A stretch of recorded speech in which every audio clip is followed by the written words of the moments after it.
What's going on, everybody? My name is Nick. Welcome to my storage warehouse and welcome to my channel. So these are all the slabs and the lumber that I've cut with my homemade electric bandsaw mill that I finished in late September of 2024. And it's getting about 7 months since I cut some of that earlier material. In the very back, I've actually got things from the oldest to the newest coming this way. So I kind of have a rotation of material in this warehouse that are gonna go into a kiln, and I'm gonna try to keep it organized and in some sort of rotation. We'll see how that develops over time. This is totally new to me, so this is very experimental, and I'm kind of gonna refine my methods over time. But main reason I wanted to get this video out here is that I acquired my first piece of moisture reading equipment. This is the Lignamat Mini Ligno DXC. Now, I should probably start by saying that this is not a sponsored item. I purchased this with my own money, and there's a lot of options out there on the market. What I've elected to choose to use in my setup might not necessarily be right for you, but I think this is a great device that has a lot of options, and I'm going to explain to you guys why I chose this and how it's going to kind of fit into my setup here. So that stack in the very back center here, that maple stack, we're going to break that open. I'm going to get down to some of the more centralized slabs in the stack, and we're going to drive a big moisture probe into those and get a reading on where we're at with things. So thicker stock material, like most of what I'm cutting, if you really want to produce high quality lumber, you've got to let it sit and you've got to let it shed off some of that free water before you try to put it into a dehumidification kiln. Sure, there's ways that you can put it in right away, but if you really want to have really clean, stable lumber without risk of damaging it, especially someone who's new and very green at the process like I am, you want to give it time. And so that's what this warehouse is for. And yeah, so without further ado, I'm going to walk you guys through the Mini Ligno DXC and the some of the attachments that I got with it, and show you how I'm going to use them. So let's do it. Okay, so this is the Lignamat Mini Ligno DXC. Now, Lignamat sells quite a few models of moisture meters. This one in particular, I think, is going to suit me best for now because of my ability to attach different probes to this one unit. So the kit that I purchased came with the moisture meter, obviously, and it came with this big old hammer probe that has these pins, and you basically drive those pins into the core of whatever you're taking a reading on and get a moisture reading. Now, the DXC has over 40 wood groups, well, 40 groups that you can actually program it for. That includes like bamboo flooring and gypsum and drywall or whatever. But it's important that you have more than just 2 wood groups. A lot of the cheaper meters only have like a hardwood or softwood option. But different woods have different densities. They have different levels of resistance through the wood fibers. So if you want accurate readings, you really have to get a unit that has more adjustable wood group readings that are dialed into the density of whatever wood you're getting a reading of. So what we're going to do is we're going to crack open this pack. Probably going to get down to like this one, or even maybe the next one. And we're just going to drive this big old hammer probe into those slabs in a very strategic spot. A lot of these have wormholes in them too. So I'm actually not too worried about putting holes in these guys. So I milled these in late September, so it's been about 6 months in here air drying. And so we're going to get this probe in here, and we're going to see where we're at and see how close we are to getting them into a kiln. You really want to let your slabs shed off a lot of the free water.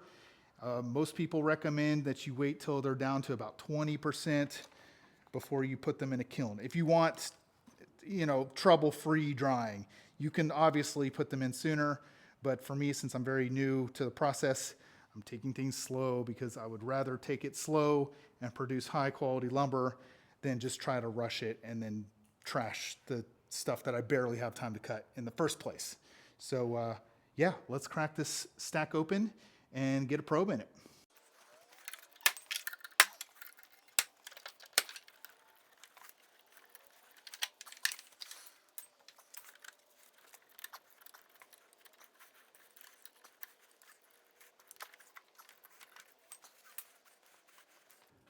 Okay, so I'm just gonna take like the first 4 or so off, and I'm gonna flip them over and keep them in order. And put these stickers to the side. That way when I stack them back up, I can put them back in the proper order.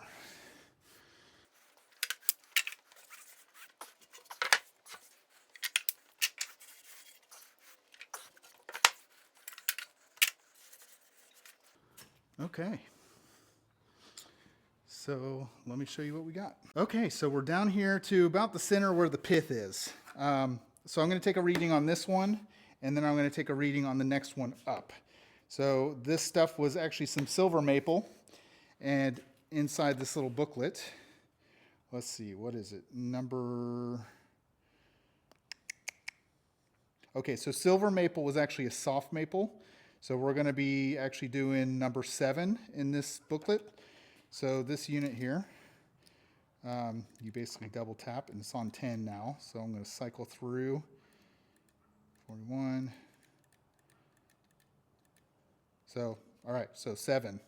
So now it is programmed to read soft maple. So now we're going to attach this probe, and we're going to drive these pins down in there and see what we got. Okay, so basically we got this big chunker, which this thing is a beast. I've seen pictures of these online, obviously. I had no idea they were this heavy. The machining, the quality of this thing, it just feels like a high quality device.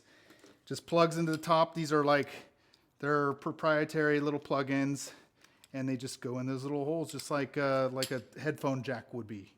So these pins are actually they're 1.25 inches. So this is actually meant for 2.5 inch thick material. So this is a little thinner than that. So we're actually going to drive these all the way up to about 1/4 inch to the top here is all the deep we're going to go. And it's going to get us to the center of this slab here. So yeah, I've got it pre-programmed for wood group number 7. And I'm just going to kind of pick a spot here that's kind of discreet, that is near some other holes maybe, so it's not so obvious there were big teeth marks hidden in there.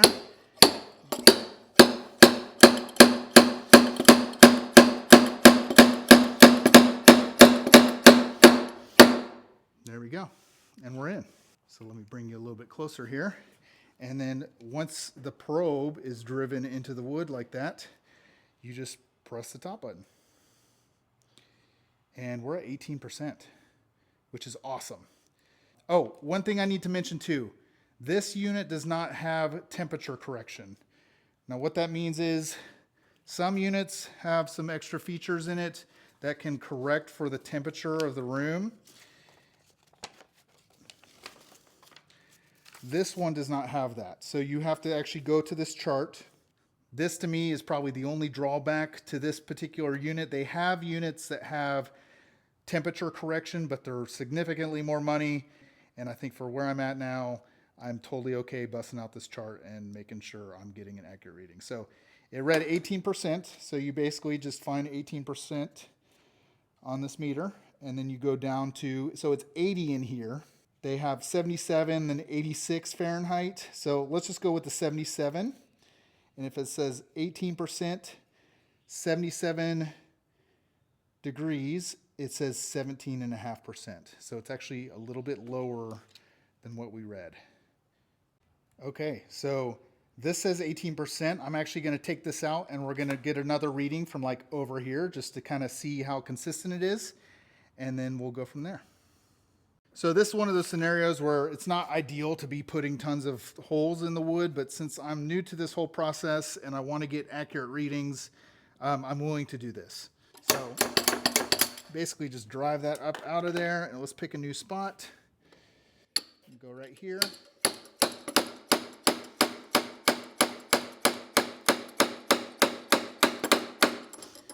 All right, we're in.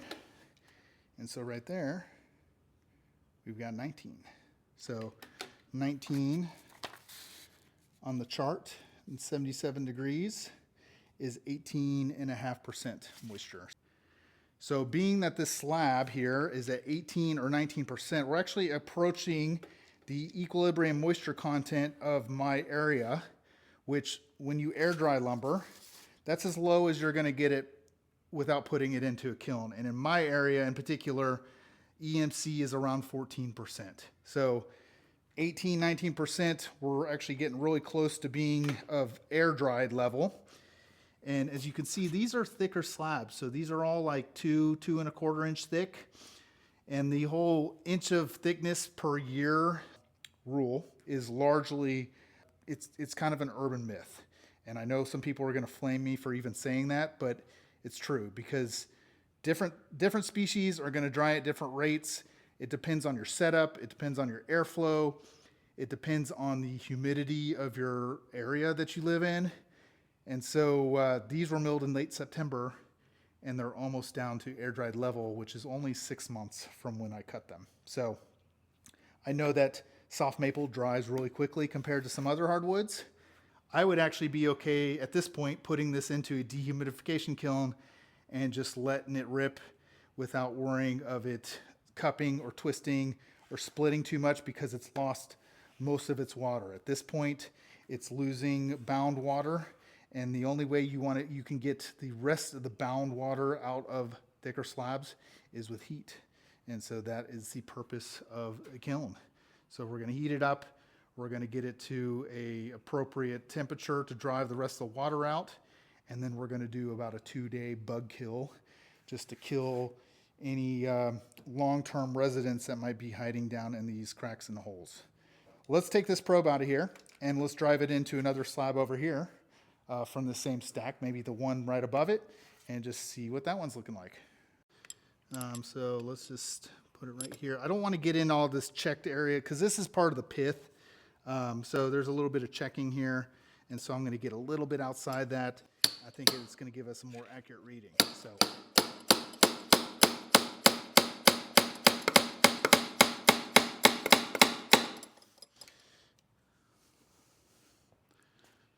Okay. 19%. Alrighty. So these are at 18, 19%. Okay, so just for science, I'm actually going to bring this to the menu and I'm going to go up 1, which the 8 setting is hard maple. And so check this out. So the reading is actually lower. So in the case of like, if you don't know what maple you have, I know this is a silver maple and I know that silver maple is a soft maple, but if you're ever unsure of what kind of maple it was, you're probably better off just sticking with the soft maple reading because it's going to give you a higher number, which if you want to really veer on the side of caution, I would rather it read high than lower than it actually is. So we're back on 7. Just for example's sake, let's go over to a maple slab over there, like on that top above that walnut one. It's from the same tree. So I'm not going to crack open the straps on this one because I just want to get a reading. So I cut this log about a month and a half ago.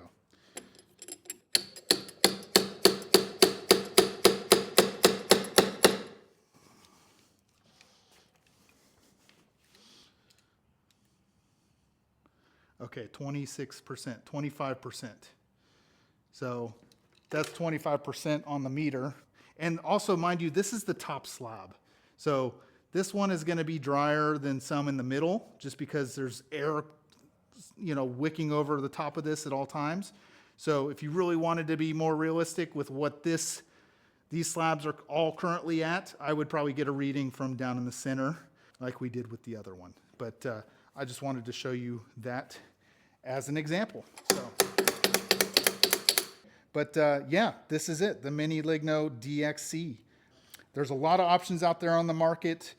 From all the research I've done, you really need to have, if you want to get accurate readings inside thick material, you have to use pin meters. The pinless meters cannot read beyond 1.5 inches thick, unless there's a model that I'm unfamiliar with. If so, put it in the comment section below. The pinless meters are designed to read like they take a reading at 1/4 inch deep and 3/4 inch deep. So the 3/4 would translate to 1.5 inches, and the 1/4 inch thick would translate to a 1/2 inch thick material. So that's not 2 inch plus 2.5 inch thick like I'm cutting some of this stuff at. You got to have the pins and you got to have the probes. Not ideal. but it's the most accurate way without doing like an oven dry test. And so, yeah, I think this is a handy little unit that I'm mainly going to use with this needle probe here. Another big reason that I really like this unit is you can actually get in-kiln probes that connect to this, and you can get them at varying lengths. So you can actually connect wires from this unit that will run into your kiln. You'll have them mounted into your stacks of lumber or slabs or whatever inside your kiln, and so you can take readings outside of your kiln without opening the kiln up. So that's another reason why I bought this thing. Eventually, I'm going to get a pinless meter. Pinless meters are awesome. I'm not knocking on them. I'm just saying from what I've collected and the devices that are available on the market now, there are not any pinless options that can get you readings deep into thick material. Okay, so this pretty much concludes today's video. I just wanted to take some readings on some of these slabs and show you guys this device. Also a reminder, I'm not trying to sway anyone to buy this unit or Lignamat brand in particular. I just think that this, for the price point it's at and the features it has, it fits well into my process currently. The next step in my wood drying journey is to build a dehumidification kiln, which the chamber is going to go right there in that corner. It's going to be a smaller kiln that's only designed to house about 1,000 board feet of lumber at a time.